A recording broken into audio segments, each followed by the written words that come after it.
Bonjour à tous, c'est toujours un honneur et un plaisir d'être parmi vous pour célébrer ensemble la Journée mondiale du diabète et pour vous parler des complications oculaires de la maladie. Donc nous allons tout de suite planter le décor et parler de cette situation alarmante qu'est la pandémie du diabète dans le monde et au Maroc. En effet, selon l'OMS, nous avons 2 millions de diabétiques au Maroc, dont malheureusement 50% qui s'ignorent. Et la rétinopathie diabétique reste la première cause de cécité dans notre pays. Nous savons déjà qu'il y a une relation directe entre la durée du diabète et la qualité de son équilibre et la survenue donc de cette rétinopathie diabétique. Et donc selon une cohorte américaine, il est apparu qu'après 20 ans de diabète, près de 99% des diabétiques de type 1 et 60% des diabétiques de type 2 présentent une rétinopathie diabétique tous stades confondus. Par contre, la rétinopathie diabétique proliférante était présente chez la moitié des diabétiques de type 1 après 20 ans d'évolution et chez un quart des diabétiques de type 2 après 25 ans d'évolution. De ce fait, il est évident qu'il va y avoir une relation étroite entre le patient diabétique, son endocrinologue et son ophtalmologiste, du fait de ces manifestations oculaires qui sont très importantes et potentiellement très graves.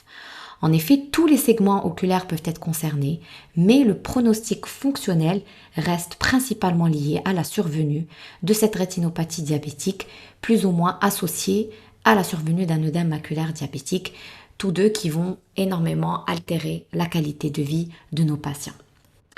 Donc nous allons tout d'abord parler de la surface oculaire, qui est cette entité anatomique et fonctionnelle qui va comprendre en fait toute la partie antérieure de l'œil qui est en contact avec la lumière, à savoir les paupières, la conjonctive, la cornée et les larmes des patients. C'est également la partie qui va être la plus symptomatique, plus douloureuse, avec des rougeurs, des picotements, des sensations de grains de sable. Et puis chez le patient diabétique, elle va avoir deux particularités. D'abord, le risque infectieux qui est majoré, que ce soit les conjonctivites, les bléphaриtes, les orgelets, les chalazions, beaucoup plus grave les abcès de cornée et les kératites, mais également par la survenue de cette maladie très particulière et très fréquente actuellement, qui est celle de la sécheresse oculaire. La sécheresse oculaire chez le diabétique, elle va avoir une particularité qui est celle de sa composante neuropathique, puisqu'il va y avoir une fragilité de l'innervation cornéenne, d'autant plus marquée chez le diabétique, d'autant plus marquée chez le diabétique qui a donc un diabète ancien, et qui va entraîner un problème de sécheresse à la fois quantitatif, mais surtout qualitatif, avec des dysfonctionnements des glandes de mébomus au niveau palpébral et toute cette symptomatologie de sécheresse oculaire qui va être exacerbée chez nos patients diabétiques. Autre élément très intéressant à préciser, ça va être la cataracte qui est très particulière chez le patient diabétique, qui va survenir beaucoup plus précocement que dans la population générale, à des âges parfois beaucoup plus jeunes. Il n'est pas rare de trouver des cataractes chez les diabétiques de type 1 à 25 ans, voire à 30 ans. Elle est également volontiers plus dangereuse puisque sa gestion à la fois préopératoire, péropératoire et post-opératoire va être très délicate. Déjà, nous aurons de très mauvaises dilatations iriennes, toujours dues à cette neuropathie et à ce sphincter de l'iris qui va devenir légèrement paresseux. Nous avons également la hantise du risque infectieux chez le patient diabétique et on s'armera à ne jamais opérer un patient dont l'équilibre n'est pas atteint avec une hémoglobine glyquée qui doit être strictement inférieure à 7,5. Au cours du geste, puisque maintenant nous avons recours à des chirurgies de plus en plus mini-invasives, il faudra faire attention à la cornée, puisque chez le patient diabétique, on va avoir une perte de cellules endothéliales qui va être plus importante que par rapport à la population générale. Et il a été montré que la prise chronique de metformine accélérait en fait cette dégénérescence cellulaire endothéliale. Et cela va avoir comme conséquence la survenue d'œdèmes de cornée post-opératoire qui sont parfois très difficiles à juguler, à expliquer aux patients. Sur le plan rétinien, il faudra également se méfier du risque majoré d'œdème maculaire post-opératoire qui peut être aggravé donc en post-opératoire, voire survenir en post-opératoire de cataracte, et le risque également d'aggraver une rétinopathie diabétique préexistante. De ce fait, chez le patient diabétique, une cataracte n'est jamais une chirurgie banale. L'examen de la cornée doit être méthodique. Au moindre doute, faire ce qu'on appelle une microscopie spéculaire qui va permettre de faire le comptage de ces cellules endothéliales qui doit être obligatoire chez le diabétique. toujours essayer de faire un fond d'œil, même quand la cataracte est obturante, pardon, pour essayer d'évaluer l'atteinte rétinienne, voire maculaire, et se préparer en évaluant la dilatation pupillaire et tout ce qui est risque, complications post-opératoires avant le geste. Bien sûr, toute chirurgie devra être encadrée par le médecin endocrinologue et tous les médecins pouvant gérer les complications, notamment cardiovasculaires du patient à opérer. On va en venir au fait, au plus important du sujet qui nous intéresse, qui sont donc les atteintes rétiniennes et maculaires chez le diabétique, puisque c'est la complication microangiopathique que l'on va redouter pouvant aboutir à la cécité. Donc il faut déjà faire la différence entre la rétinopathie diabétique, qui va être une atteinte des vaisseaux et des barrières hémato-rétiniennes en fait, et la maculopathie diabétique, qui est une atteinte prédominante sur la région centrale, donc maculaire de la rétine, responsable notamment de la vision de près et de la précision de la vision. Donc on sait d'ores et déjà que ces manifestations rétiniennes vont être liées à cette hyperglycémie chronique, au stress oxydatif cellulaire, à cette rupture des barrières hémato-rétiniennes, et puis surtout à l'ischémie chronique qui va en découler, qui va entraîner une sécrétion de VEGF, donc qui est un angiogénique, avec des néovaisseaux rétiniens qui vont voir le jour au niveau de notre rétine et qui risquent de saigner, entraînant l'hémorragie intravitréenne et à long terme développer une néovascularisation du segment antérieur à l'origine du redoutable glaucome néovasculaire.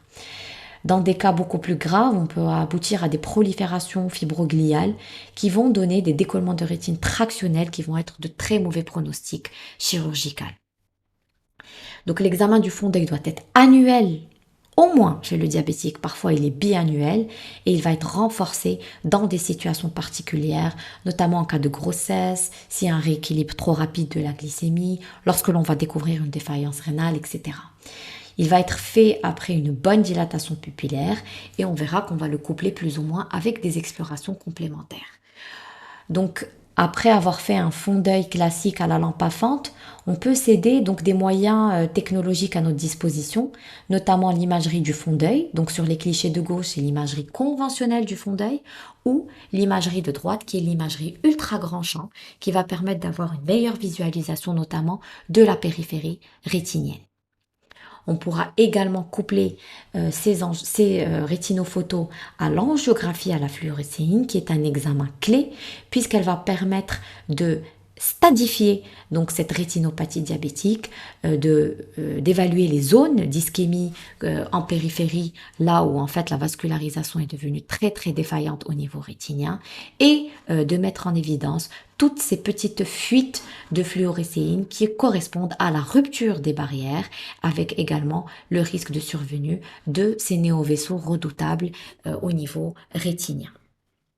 Autre examen très important chez le patient diabétique qui doit être fait au moindre doute, c'est l'OCT maculaire. Donc sur la photo du dessus, vous avez une OCT maculaire tout à fait normale avec un profil d'entonnoir fovéolaire qui va être respecté. Et puis surtout, vous allez avoir cette petite ligne blanche ici qui correspond en fait à la ligne des photorécepteurs, donc les cellules qui nous permettent de voir les cônes et les bâtonnets. Donc chez les patients diabétiques, on va se retrouver souvent devant deux gros cas de figure. Soit ça va être le patient diabétique qui n'a jamais fait d'œdème maculaire et qui va donc le présenter pour une première fois avec ce qu'on appelle des logettes d'œdème cystoïde, et chez ce patient-là, on va déjà évaluer cette ligne des photorécepteurs qui, comme vous pouvez le voir ici, est encore bien régulière et va présager d'un bon résultat après thérapeutique adapté. Par contre, parfois, on va se retrouver d'ores et déjà devant des patients qui vont présenter des volumineux œdèmes maculaires avec plusieurs logettes, plusieurs remaniements, plusieurs sexudas à l'intérieur de leur macula. Et puis surtout, ce qui va être beaucoup plus inquiétant, ça va être ces interruptions au niveau de la ligne de photorécepteurs qui sont en fait le témoin d'une destruction de ces cellules due à l'œdème maculaire chronique. Et chez ces patients, on sait d'ores et déjà que la bataille ne va jamais être gagnée à 100% et qu'on ne pourra pas récupérer du 10e d'acuité visuelle même après un traitement adéquat. On pourra également maintenant compléter cet OCT par l'OCT angiographie qui va permettre d'évaluer donc au niveau de cette zone maculaire le plexus à la fois superficiel et le plexus profond. Et on verra à ce moment-là les remaniements de la zone avasculaire centrale, puisqu'on pourra voir des augmentations des zones de non-perfusion capillaire, les micro-anévrismes que l'on pourra d'ores et déjà repérer et qui vont également être prédictifs d'un bon résultat fonctionnel.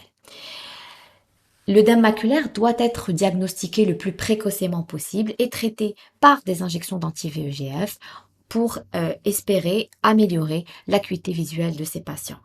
Nous avons dernièrement une nouvelle molécule qui a rejoint l'arsenal thérapeutique, pas encore disponible au Maroc, mais qui semblerait avoir de meilleures efficacités sur les œdèmes maculaires diabétiques réfractaires et qui permettrait également d'espacer les injections intravitréennes. Néanmoins, il faut toujours préciser que les anti-VEGF ne traitent pas la rétinopathie diabétique, mais la maculopathie diabétique, et que ils ont une action